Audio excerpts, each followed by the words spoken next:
किसी ओम सैनी जी, मध्य प्रदेश का पूरा आकलन संजीव जी ने किया, राजस्थान आप देख ही रहे हैं। गलती कहाँ कर रहे हैं प्रधानमंत्री जी, चूक क्यों रहे हैं, वो कॉन्फिडेंस क्यों नहीं आ पा रहा?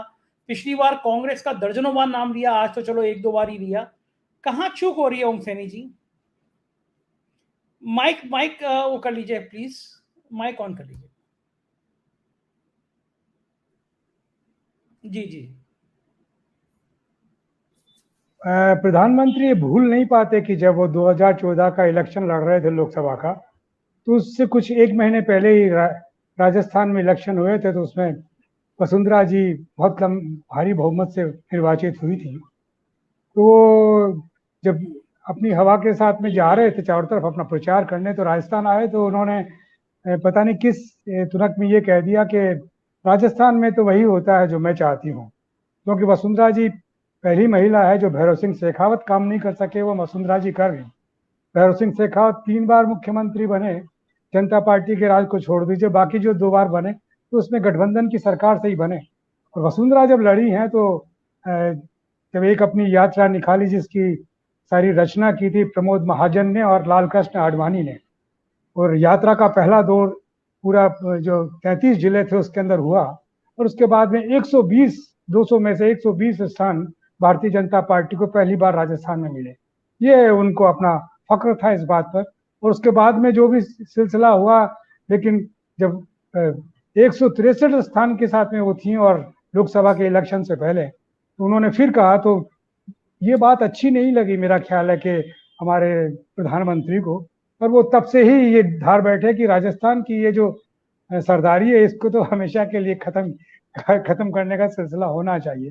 मुझे ऐसा लगता है कि उनमें अपना एक ये ईगो है कि वो अपने से बड़ा किसी को, अपने बराबर तो क्या, अपने से बड़ा तो किसी को स्वीकार नहीं करते। तो वो इसी राग के साथ में चल रहे थे। राजस्थान में वो पहले से कोशिश कर चुके हैं। पहले तो उन्होंने कोविड में बड़ी तारीफ कर दी राजस्थान के मुख्यमंत्री की कि जैसा प्रबंधन आपके यहाँ है कहीं हुआ ही नहीं, और उसके बाद में उन्होंने विपरीत बोलना प्रारंभ किया। तो राजस्थान के मुख्यमंत्री भी बड़ी उसी सियासी इस तरह की चालों में बड़े उस्ताद हैं, तो वो उसी तरीके के जवाब देते रहे। लेकिन वसुंधरा जी ये बात समझ रही थी कि अब आने वाले चुनावों के वक्त में कुछ होगा, तो वसुंधरा जी ने अपना प्रचार पहले से प्रारंभ कर दिया, अपनी शक्ति का प्रदर्शन। विधानसभा में मेरे कितने लोग हैं और लोकसभा में जो 25 गए हैं उनमें से मेरे को कितना सम्मान देने वाले, तो वो नजर आया कि बहुमत बड़ा स्पष्ट रूप से वसुंधरा जी के साथ में है। ये बात पसंद नहीं आई, और उसके बाद में जो सारे सिलसिले बने हैं और कैसे होना चाहिए, इलेक्शन के चक्कर में जो सारी बातें होती रही, इन बातों को लेकर के और उनको साइडलाइन करने का सिलसिला बना। उनके बेटे को जानते बूझते हुए भी लोकसभा में मेंबर होते हुए भी 2 बार पहुंचने के बावजूद कोई जगह नहीं दी गई, और वो एक अलग ही राजनीति का सिलसिला बन गया। अभी आज जो दृश्य बना है वो दृश्य बड़ा जोरदार है।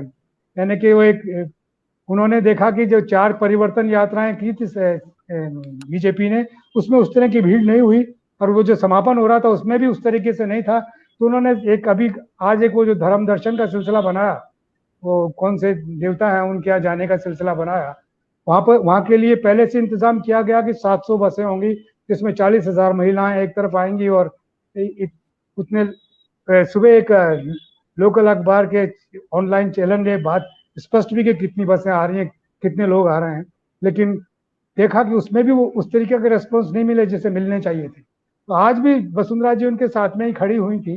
वसुंधरा जी आज मुस्कुरा रही थी, सब कर रही थी, लेकिन जब वो आखिर में ये बोल गए कि जो चेहरा होगा वो तो कमल ही होगा, इसका मतलब ये है कि वो किसी को अपने साथ में सहयोगी नहीं बनाना चाहते और अकेले ही करना चाहते हैं। तो ऐसी स्थिति में राजस्थान का जो जाति समीकरण है वो साधना बड़ा मुश्किल काम है, क्योंकि न तो यहाँ उसको करप्ट किया जा सकता है, उसमें कई टुकड़े हैं, उन टुकड़ों को साधने के लिए या तो भैरव शेखावत बहुत वाजिब आदमी थे, या फिर अशोक गहलोत बहुत वाजिब है, जिनकी अपनी जात का इतना बड़ा हिस्सा नहीं है कि वो किसी प्रभावशाली जात के लीडर हैं ऐसा कुछ हो, लेकिन सारी जातियों का कैसे समन्वय बिठाया जा सकता है वो उसमें उस्ताद रहे। और सारी कोशिशों के बावजूद, मानेसर घटना के बाद भी वो सब लोग, कांग्रेस के लोग एक हो गए और इस इलेक्शन में वो साथ साथ में जा रहे हैं।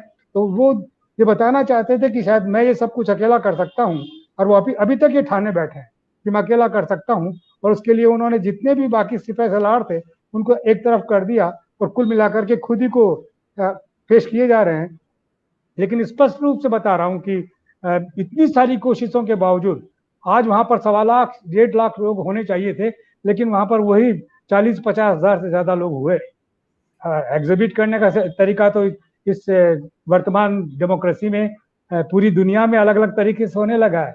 थोड़ी सी चीज को ज्यादा कैसे बताया जा सकता है, प्रॉम्प्टर से पढ़ी हुई चीज को कैसे ओरिजिनल बताया जा सकता है, इस आर्ट से तो सारे लोग वाकिफ हो गए, तो अभी आर्ट चलता नहीं है।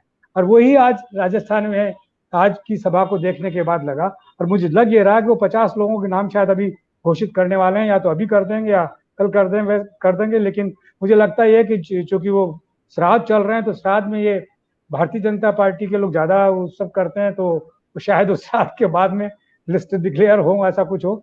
लेकिन मुझे लगता है कि जितनी कमजोरी आ गई है, उस कमजोरी में और कांग्रेस में ऐसा कोई टुकड़ा नजर नहीं आ रहा जो बार बार पैदा करने की चेष्टा की जाती है, जिससे, क्योंकि जो मजबूत जातियां हैं, किसान जातियां भी जितनी हैं, ठाकुर जातियां भी हैं, उसके बाद में दूसरी जातियां भी हैं, इन सारी जातियों ने अपने महागठबंधन बनाए हैं और गठबंधन के माध्यम से अपनी डिमांड्स पेश करने लगे पॉलिटिकल पार्टीज के आगे, भारतीय जनता पार्टी और कांग्रेस के दोनों के आगे, कि हमारा प्रतिशत इतना, इसलिए हमें इतनी सीट मिलना चाहिए। इनसे निपटने का काम मुझे ऐसा लग रहा है कि जो चीफ मिनिस्टर बैठे हुए हैं, इसके अतिरिक्त कोई कांग्रेस में भी करने वाला नहीं है। और संभवतः है अगर ये काम वसुंधरा जी को सौंप दिया जाता तो ये कर सकती थी कि कैसे इन सब चीजों को किया जाए, लेकिन उनको स्थान दिया नहीं है। और मुझे लग रहा है कि वो बात जहां से चली थी वो वहीं पर है। ऐसा नहीं हो गया कि साहब सब कुछ सुधर गया है और अब राजस्थान के अंदर भारतीय जनता पार्टी और आपके मुताबिक साहब का सिलसिला बड़ा बेहतर होगा, ये लग नहीं रहा। ओम सैनी जी, ये आत्ममुग्धता जो सिर्फ मैं एक अकेला सब पर भारी, पार्टी को कहां तक पहुंचा देगा? माइक अनम्यूट कर लीजिएगा ओम सर, माइक अनम्यूट कर लीजिएगा।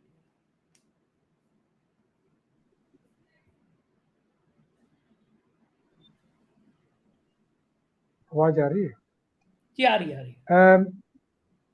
देखिए, ये कुल मिलाकर के जो उनका एक राजनीति का खास तरीका था, उस पर भारतीय जनता पार्टी और संघ दोनों का साथ मिला हुआ था, बहुसंख्यकों वाला। वो बहुसंख्यकों वाला मामला तो अब बिल्कुल तहस नहस सा हो गया। ये ओबीसी के कार्ड के बाद में समझ में नहीं आ रहा। कॉन्स्टिट्यूशनल भी उनके साथ में बड़े सवाल पैदा हो रहे हैं राजस्थान में, खासतौर से ये जो राजस्थान में जो फ्री बी करने का जो केंद्र के नेताओं का और भारतीय जनता पार्टी के नेताओं का था, उनको मेरा ख्याल है कि राजस्थान की सरकार ने बड़ा अच्छी तरह से एक्सप्लेन किया है कि डायरेक्टिव प्रिंसिपल्स जिनको आप बिल्कुल अलग करके बैठे हुए थे, उनको आपको अडॉप्ट करना पड़ा है। आप हमको, जैसे मुख्यमंत्री कहते हैं कि हमको एहसान नहीं कर रहे आपको, अगर 500 रुपए में सिलेंडर दे रहे हैं गैस का, या फिर पेंशन दे रहे हैं, या फिर आपको जीवन स्वास्थ्य का अधिकार दे रहे हैं, 25 लाख रुपया हर व्यक्ति के लिए हम लोग संजीवनी उसके अंदर, ये जो सारी वो जो सामाजिक सुधार की चीजें हैं, कॉन्स्टिट्यूशनल फ्रेम के अंदर पेश करने का सिलसिला हो रहा है। और इसकी बात तो प्रधानमंत्री करते ही नहीं है। वो आते हैं तो करते हैं कि मैंने ये देखा, मैंने वो देखा, और उसके बाद में अशोक गहलोत ने मान लिया कि साहब पराजित हो रहे हैं, इसलिए उन्होंने ऐसा कह दिया। तो मुझे नहीं लगता है कि जो बहुत ज्यादा उनके प्रशंसक हैं, वो निश्चित रूप से उनकी बातें सुन करके और ताली बजाते हैं और उत्साह में आते हैं। लेकिन सामान्य जिनके सामने समस्याएं हैं, बेरोजगारी की समस्या है, महंगाई की समस्या है, उनके पास में एजुकेशन की समस्या है, उन समस्याओं पर उनका कोई लेन देन, कुछ चर्चा ही नहीं होती। और फिर जो कुछ पहले बोल गए हैं उनके बारे में कहते ही नहीं। हम इंतजार कर रहे हैं कि 15 लाख रुपए हमारे उसमें बैंक खाते में आया, आज तक नहीं आया। मैम कि बड़ा वो कहा था 2 करोड़ लोगों को नौकरी मिलेगी, कहाँ है वो सब? तो ऐसे में इतनी हास्यास्पद स्थिति में जब कोई पार्टी होती है और जिनके शीर्षस्थ नेता बिल्कुल अलग तरीके से भाषा में बात करते हैं, तो कतई सम्मानीय नहीं है। तो किसी को घमंडिया कहते हैं, किसी को क्या कहते हैं, तो ये तो प्रधानमंत्री कभी बोलते हुए सुना नहीं। हमारे प्रधानमंत्री बड़े अलग किस्म की और डेमोक्रेटिक लैंग्वेज बोलने वाले रहे हैं। अब जो भाषा बोल रहे हैं, मैं समझता हूँ कि जो स्टूडेंट्स हैं, जो यूनिवर्सिटी में पढ़ रहे हैं, कॉलेजेस में पढ़ रहे हैं, वो यही भाषा बोलेंगे, या गोली मारो सालों को, या कुछ ऐसा इस तरह की बातें बोलेंगे। ये सारी बातें हैं जो लोगों में मेरा ख्याल है कि वापस भभकने लगी है, ये उखड़ने लगी है। तो जो कुछ नहीं हो रहा था, तो लोग अब समझ करके उसके साथ में जुड़ रहे हैं। तो ऐसी स्थिति में राजस्थान तो मेरा ख्याल है कि वसुंधरा जी की वजह से इनके हाथ से बहुत बुरी तरीके से जा रहा है। अगर वसुंधरा जी को साथ में ले लेते तो निश्चित रूप से कांटे की नहीं तो बराबर की तो लड़ाई होती ना। वो सिलसिला बन नहीं रहा, मुझे ऐसा लगता है।